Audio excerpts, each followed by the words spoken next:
Salut tout le monde, bienvenue sur cette nouvelle vidéo qui va traiter de comment pratiquer le yoga à la maison. Avant qu'on commence, si vous revenez régulièrement sur cette chaîne et que vous n'êtes pas encore abonné, c'est parti, on clique en dessous. À la fin de cette vidéo, vous pourrez mettre un pouce en l'air si celle-ci vous a plu. Allez, c'est parti!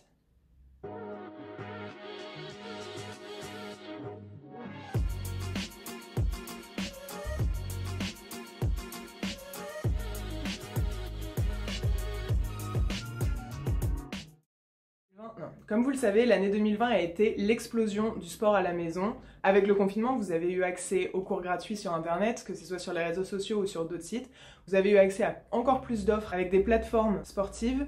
Et peut-être que vous avez simplement fait votre sport vous-même à la maison. Quoi qu'il en soit, si vous regardez cette vidéo aujourd'hui, il y a de grandes chances que vous fassiez partie des sportifs at home, ou au moins que vous souhaitez vous y mettre. C'est pourquoi je vous fais cette petite vidéo avec mes 5 conseils pour pratiquer le mieux possible le yoga ou le sport à la maison sans être supervisé par vos coachs. Numéro 1. Lancez-vous. Peut-être que la raison pour laquelle vous avez peur de vous lancer, c'est simplement que vous avez peur de vous blesser. Et c'est une raison tout à fait valide. Mais rappelez-vous que si vous savez écouter votre corps, vous saurez faire la différence entre la douleur qui va vous permettre de progresser et la douleur qui fera vous blesser. Si vous savez absolument pas de quoi je parle quand je dis écoutez votre corps, j'ai sorti une vidéo que je vous mets juste ici dans le lien, dans la petite barre noire qui est juste en haut, que vous pouvez cliquer pour savoir comment écouter son corps. Quoi qu'il en soit, le premier conseil que j'ai à vous donner, c'est lancez-vous. 2. Faire attention. Vous allez me dire... Évidemment, on fait attention. Mais j'insiste sur ce point parce qu'en yoga, plus que dans n'importe quel autre sport, la connexion entre le corps et l'esprit est la base de cette pratique.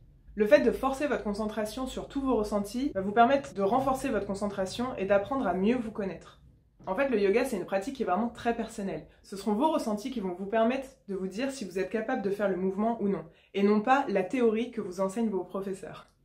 Tout ce que vous pouvez entendre de la part d'un prof ou même lire sur certains articles, ce sont des conseils que nous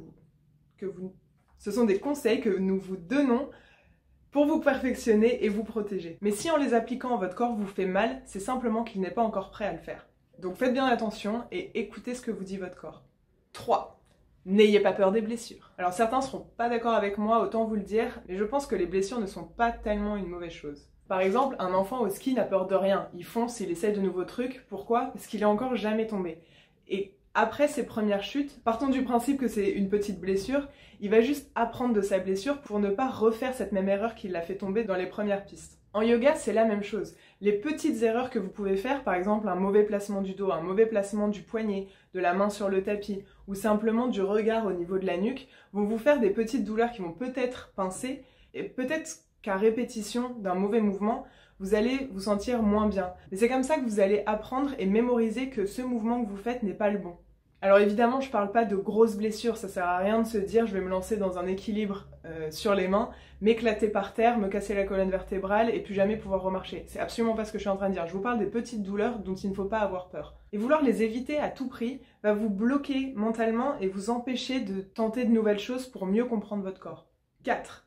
Qu'attendez-vous du yoga? Quand vous êtes seul à la maison sur votre tapis de yoga pendant votre pratique, il est important de se rappeler la raison pour laquelle vous vous êtes lancé dans votre pratique du jour. Et la réponse, c'est pour faire du yoga. Mais le yoga se résume pas seulement à une posture que vous voulez réussir, à une partie du corps que vous voulez renforcer ou assouplir. Le yoga, qui se dit d'ailleurs yuj en sanskrit, Y-U-G, vous voyez, je l'écris bien.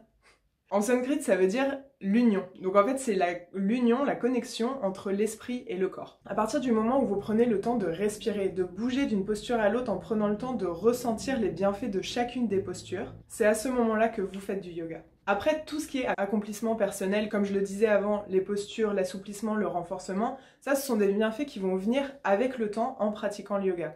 Mais rappelez-vous que la raison qui vous a emmené sur votre tapis, c'est pour faire du yoga. Et peu importe votre niveau, que vous ayez un coach ou non à la maison, à partir du moment où vous avez cette volonté d'être sur votre tapis, de prendre le temps pour vous, de bouger et de respirer, vous faites déjà du yoga à la maison.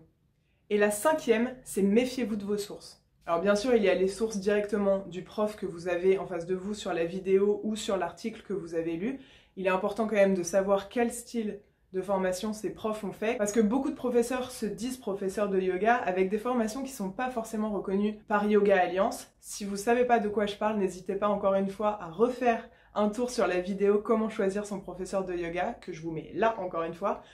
C'est pas que je veux faire de la pub pour toutes mes vidéos ou quoi que ce soit, mais je développe un peu plus les sujets dans des vidéos qui existent déjà, donc si ça vous intéresse, n'hésitez pas à faire un tour.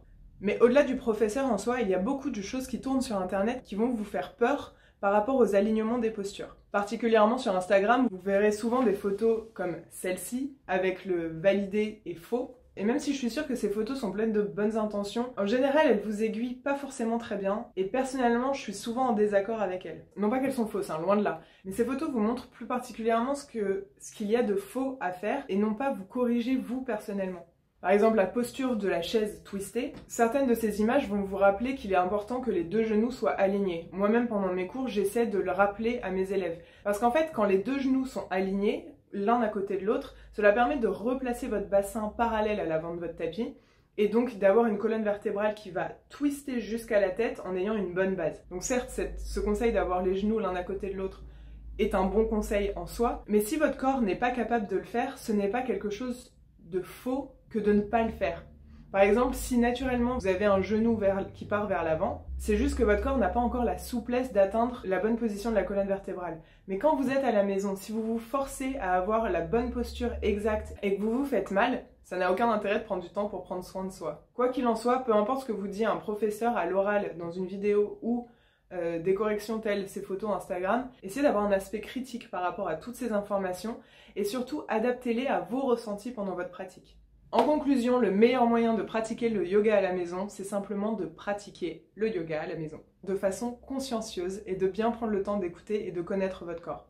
Si malgré ça vous avez des doutes et que vous avez encore peur de vous lancer, ou alors que vous ayez des petits doutes par rapport à une posture spécifique, n'hésitez pas à contacter vos professeurs pour leur poser simplement la question. Personnellement, je reste disponible sur Instagram pour répondre à toutes vos questions. Vous pouvez bien sûr m'envoyer des vidéos si vous vous filmez, ou des photos pour illustrer clairement ce que vous voulez dire, et si c'est une question générale, pas besoin de photos, je réponds avec grand plaisir. Voilà, j'espère que cette vidéo vous a un peu éclairé et vous a motivé à sortir votre tapis pour pouvoir progresser à la maison. Évidemment, si vous n'avez pas de tapis, essayez de pratiquer à même le sol et non pas sur une serviette, parce que la serviette va glisser et rendre chaque posture beaucoup plus difficile. Privilégiez toujours des surfaces stables, donc par exemple un parquet peut être suffisant, une moquette c'est suffisant aussi. Et bien sûr, évitez les chaussettes pour ne pas glisser. Je reste dispo pour répondre à vos questions dans les commentaires ou sur Instagram. Et je vous dis à très bientôt pour une nouvelle vidéo.